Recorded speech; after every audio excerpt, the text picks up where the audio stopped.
A mother's love is supposed to be a sacred shelter, an unbreakable bond. But what happens when that shelter becomes a cage and that bond is severed by the sharp blade of betrayal? This is the story of a daughter cast out by the one who gave her life, and her incredible journey from the depths of despair to a destiny brighter than she ever dreamed. It is a stark warning that the same hands meant to lift you up can push you down, but they cannot stop you from rising. The dust of the village road kissed Avadu's feet as she walked, a bitter farewell from the only home she had ever known. Each step away from her mother's compound was a physical ache, a fresh tear in the fabric of her soul. Her eyes, swollen and red, were not just windows to her pain, but oceans of a betrayal so profound it threatened to drown her. She had nothing. No husband to shield her, no family to welcome her, no voice to defend her honor. The man she loved, Tech, now shared a roof with the woman who had given her life, her own mother, Godo. The memory of their unveiled union, the triumphant glint in her mother's eyes, was a scar burned onto her heart. As the village faded behind her, the reality of her solitude crashed down. She stumbled, her body trembling not from fatigue, but from the sheer weight of her desolation. She fell to her knees, the dry earth cool against her skin. "Why?" she whispered to the uncaring wind, her voice cracking. "Mama, you were my first home. How could you make me homeless?" But the wind offered no answer, only the rustle of leaves that seemed to mock her sorrow. Pushing herself up, she wiped her tears with the back of her hand, smudging the dirt on her cheeks. A new, raw strength, born from utter despair, began to coil within her. "No," she said aloud, her voice firmer now. "I will not let this be my end.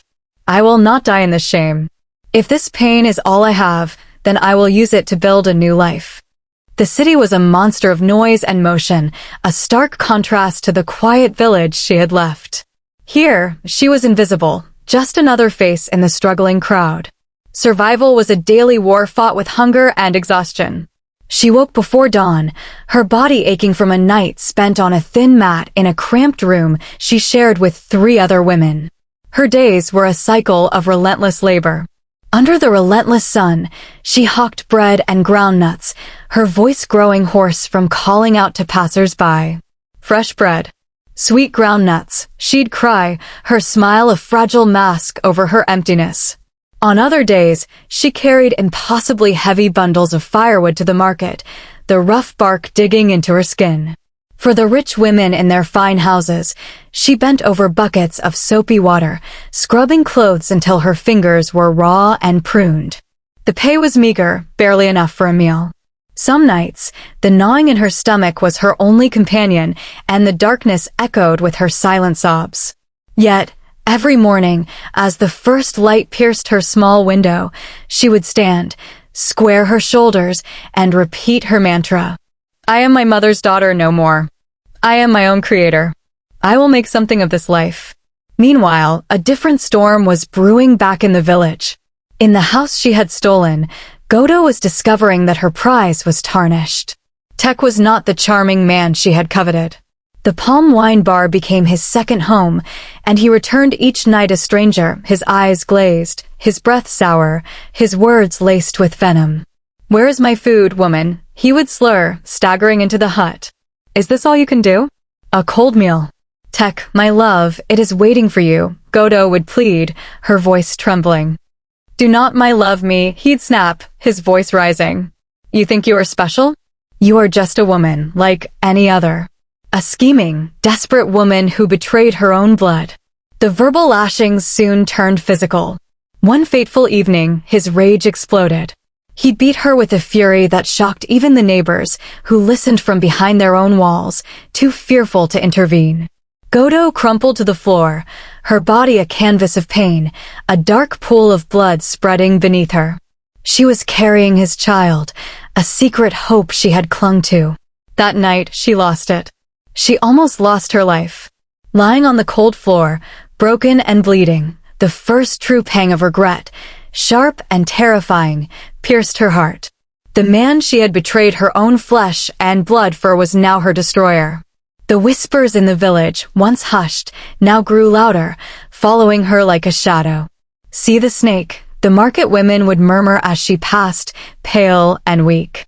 She swallowed her own daughter's happiness. Now it is poisoning her from the inside. Goto's pride began to curdle into a deep, gnawing shame. She had won the battle for a man, but she was losing the war for her very soul.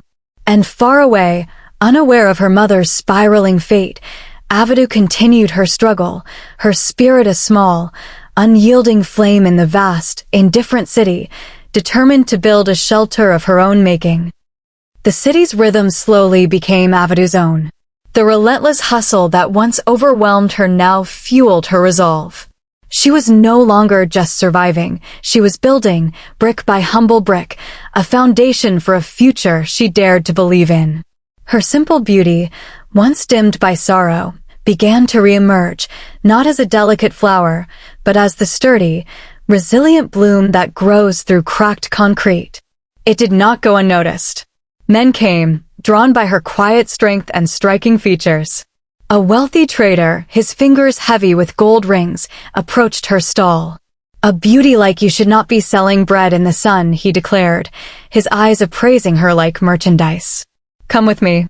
I will dress you in silk and you will want for nothing." Avidu did not even look up, her voice steady but firm. "I want for my own efforts, sir. Not yours." "Thank you, but no." He left, insulted. A young, energetic farmer promised her a life of comfort in his village. "I have land, Avidu. You will be a respected wife." She met his eager gaze with a sad smile. "My respect is not found in a man's land. It is found in my own two hands. I am not ready."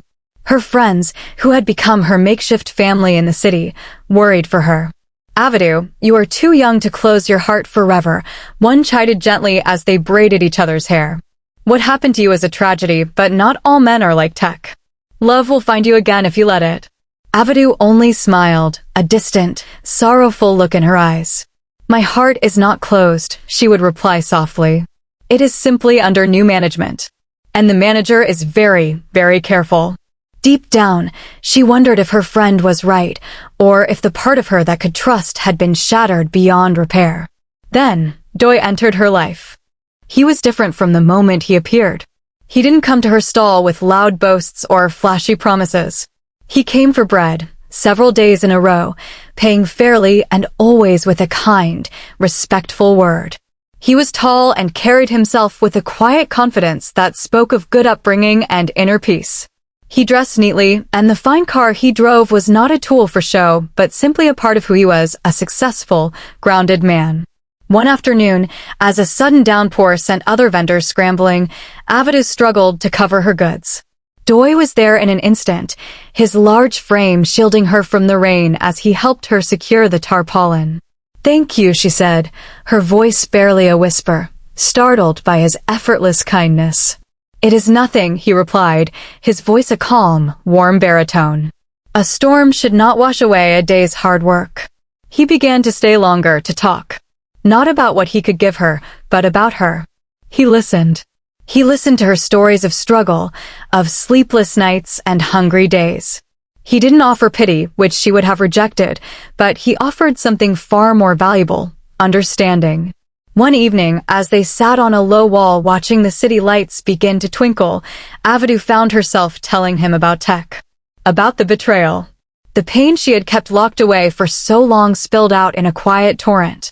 Doi listened in silence, his presence a steady anchor in her storm of memories. When she finished, tears tracing paths through the city, dust on her cheeks, he did not try to touch her. He simply handed her a clean, white handkerchief.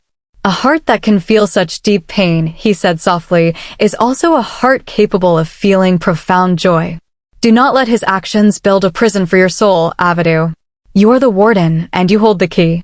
His words did not erase the pain, but they gently picked the lock of the cage she had built around her heart. For the first time since she could remember, a genuine, hopeful smile touched her lips, not for a customer, but for herself. For the future. Back in the village, Goto's cage was growing smaller and more brutal with each passing day. The miscarriage had left her body weak and her spirit shattered. Tech's violence became a routine horror. The beatings were no longer just about anger.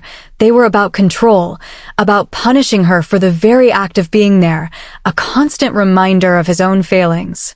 One night, he threw her out into the cold, her few belongings scattering in the dirt. "Get out of my sight, you wretched woman. You are a curse upon this house," he roared, his breath reeking of palm wine. A neighbor, an old woman who had once been a friend, peeked through her window. Their eyes met for a brief second before the old woman looked away in shame and pulled her curtain closed. No one offered her shelter. The village's judgment was a wall as solid as brick. The final blow came at the stream the next morning. As Godo bent to fill her pot, a group of women spoke loudly, ensuring she would hear. "They say the daughter is thriving in the city, that a rich man, handsome and kind, is courting her. He drives a car like a chief." Another woman laughed, a harsh, mocking sound. "While this one here washes her broken body in the same water she uses to clean her rags. The snake has bitten itself." Godo froze, the pot slipping from her numb fingers and clattering onto the stones. The words were more violent than any of Tech's blows. Avidu was not just surviving, she was thriving, she was finding kindness, perhaps even love, while Godo was drowning in the consequences of her own greed. She looked at her reflection in the water, a pale, gaunt face etched with lines of regret and pain. The image of the proud, cunning woman she had been was gone, replaced by a ghost. She left her water pot at the stream and walked back to Tech's compound, not as a wife returning home, but as a prisoner accepting her sentence. The walls of her life were closing in, and the whispers of her daughter's rising star were the hammers building them. The weight of her shame was now a physical burden, bowing her back and hollowing out her soul. She had desired a man, but in losing her daughter, she had lost everything. The patient, gentle courtship of Doi was the balm Avidu's soul had craved. He didn't just tell her she was worthy of love, he showed her, through 1,000 small, consistent actions. He remembered how she took her tea, he defended her from harassing customers with a quiet authority that demanded respect, and he spoke of his own dreams, inviting her into his world as an equal. The fortress around her heart did not crumble in a dramatic fall, its gates slowly, cautiously, swung open. One evening, under a sky dusted with 1,000,000 stars, Doi took her hands in his. They stood in a quiet park, the cities hum a distant melody. "Avidu," he began, his voice thick with emotion. "I have watched you carry mountains on your shoulders without complaint. I have seen the strength of your spirit and the kindness in your heart, even when life gave you every reason to be bitter. I do not want to just be a man in your life. I want to be the one who stands beside you as you build the glorious future you deserve. Will you do me the greatest honor? Will you be my wife?" Tears welled in Avidu's eyes, but this time they were not tears of pain. They were tears of healing, of a hope so long deferred it felt like a miracle. She did not hesitate. "Yes, Doi. 1,000 times yes. My heart is finally ready to trust again, and it chooses you." Their wedding was a celebration that echoed through both the city and the village gossip mills. It was not just an event, it was a declaration. Avidu, the betrayed and cast-out daughter, was radiant in a gown of brilliant white, a symbol of her reclaimed purity and new beginning. Friends, new and old, danced in vibrant clothes, their songs of joy a stark contrast to the mournful silence of her past. For the first time in years, Avidu's laughter was real, ringing out freely, a sound of pure, unburdened happiness. Life with Doi was a world away from her past struggles. His wealth was not a tool for ostentation, but a means to provide a life of peace and opportunity. He took her on journeys across oceans, and Avidu, who had once measured distance by how far she could walk to sell firewood, now walked through foreign airports, her passport stamped with adventures she'd never dreamed of. They shopped in London, admired art in Paris, and returned home laden with gifts, but the greatest gift was the shared experience. With Doi's unwavering support, Avidu launched her own business, a textile company that combined traditional designs with modern fashion. Her innate intelligence, honed by years of street-smart negotiation and a relentless work ethic, made the venture a roaring success. Within a few years, Avadu's Weave became the most sought-after label in the city. She was no longer the girl selling bread by the roadside. She was Madame Avadu, a respected businesswoman, an employer, an inspiration. Her past was a chapter in her story, but it was no longer the title. Her joy was compounded with the birth of her children. First, a strong baby boy with his father's calm eyes and his mother's determined spirit. Then another son, whose laughter was infectious. Soon after, twin girls arrived, completing their family with a burst of soft cries and joyful chaos. Their home was filled with the music of playing children, of lullabies, and of a love that was deep and secure. Joy, bursting with pride, ensured they had the best of everything, including education. His success was such that he moved the entire family to the United States, where they established a new life, their compound echoing with the sounds of their children playing, a world away from the pain of the past.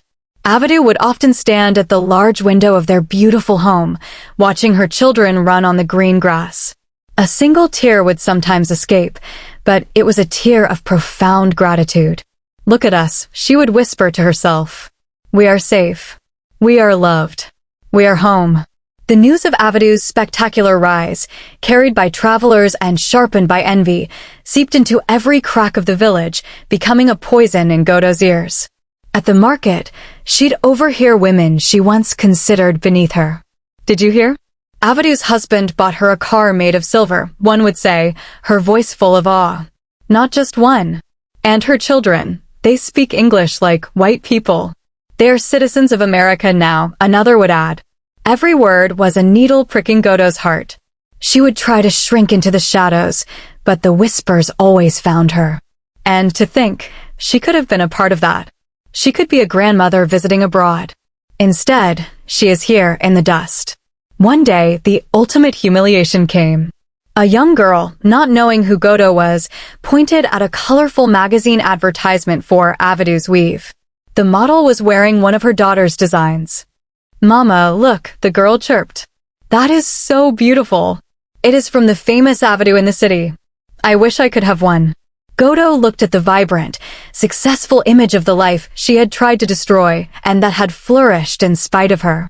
She looked down at her own faded, torn wrapper, at the calluses on her hands from fetching water and trying to farm a barren plot.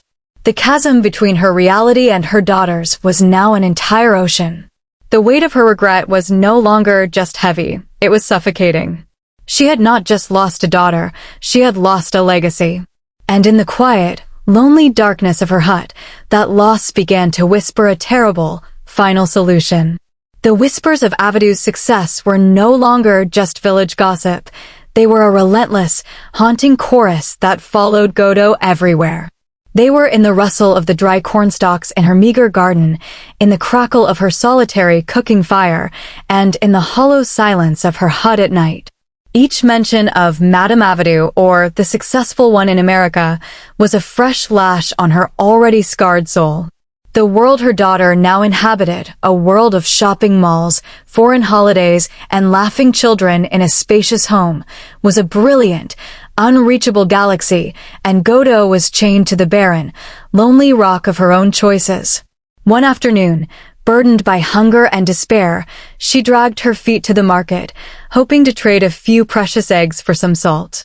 As she waited, two well-dressed women from a neighboring village, unaware of her identity, chatted loudly nearby. "My sister sent me a photograph from the city," one woman said, her voice buzzing with excitement. She attended a party at Avadu's mansion. "Oh, you should see it. Marble floors and the children, so beautiful and well-mannered. They call her Mommy CEO." The other woman sighed with envy. "Such a blessed woman. And to think she started with nothing. It is a lesson that God rewards a good heart." Godo felt the world tilt. The egg slipped from her hand, splattering on the ground at her feet, a yellow, messy echo of the life and future she had shattered. She didn't even bother to clean it. She turned and stumbled away, the women's laughter ringing in her ears, though they were not laughing at her. They had not even seen her. That was the final, crushing blow. Her torment was now entirely invisible to the happy world. Back in her leaky hut, the darkness felt absolute. The walls, stained with smoke and sorrow, seemed to press in on her. She saw the ghost of her former self, proud, beautiful, and cunning, mocking the broken, skeletal figure she had become. The image of Avidu, not as the tearful girl she had cast out, but as the radiant, powerful woman from the magazine, burned behind her eyelids. "I could have been there," she whispered into the oppressive silence. "I could have held those children. I could have been loved and respected. Instead, I am this. I am nothing." The weight of her isolation, her hunger, and her bottomless regret fused into a single, terrifying resolution. There was no way out but one. There was no atonement, no forgiveness, no future. There was only an end to the pain. The next morning, a neighbor, noticing an unusual silence and a locked door, peered through a crack in the hut's wall. A scream tore through the quiet village.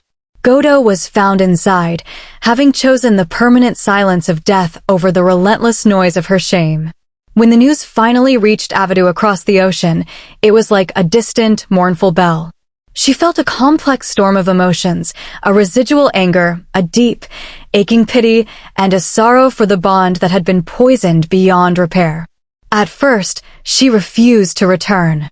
"She buried me the day she took my husband," Avidu told Doi, her voice trembling. "Why should I now go to bury her?" But Doi, ever the wise and steady anchor, held her hands. "We do not go for her, my love. We go for you. To close a circle. To look that chapter in the eye one last time, so you can finally, truly be free." Reluctantly, Avidu agreed. Standing at the edge of her mother's fresh grave, under the judgmental gaze of the villagers, she wept. But her tears were not for the woman in the ground. They were for the mother she should have had, for the love that was stolen, for the brutal, tragic waste of it all. "Blood is blood," she whispered, as a single white flower fell from her hand onto the raw earth. And now it is finally at peace. As the villagers dispersed, their whispers continued. "What a sad, foolish end," muttered an elder, shaking his head. "The chicken has come home to roost," said another. The moral was clear to all: evil never pays. And for Tech, the other architect of this tragedy, the payment came in a slow, decaying currency. No woman would have him. His reputation as a drunkard and a brute was a stench he could not wash off. He spent his days and his meager savings at the Palm Wine Bar, a lonely, hunched figure muttering to himself. The strong, handsome man who had once charmed two women was gone, replaced by a hollow shell, his hands shaking, his eyes vacant with regret. He was a living ghost, a testament to the fact that some punishments are not swift and dramatic, but a long, slow fade into obscurity. Avidu returned to her life in America. She hugged her children a little tighter that night, listening to their carefree laughter echo through the halls. She looked at Doi, her partner, her rock, and felt a surge of profound gratitude. Her story had begun in tears and betrayal, but through unwavering strength, clean hands, and a resilient heart, it had been rewritten in joy and triumph. The tale of Avidu and Godo is a timeless lesson etched in pain and glory. It teaches that no matter how deep the betrayal, how sharp the pain, your destiny is not defined by how you fall, but by your courage to rise. And it serves as an eternal warning: never destroy another to get what you want, for the stone of malice, once thrown, will inevitably fall back upon your own head.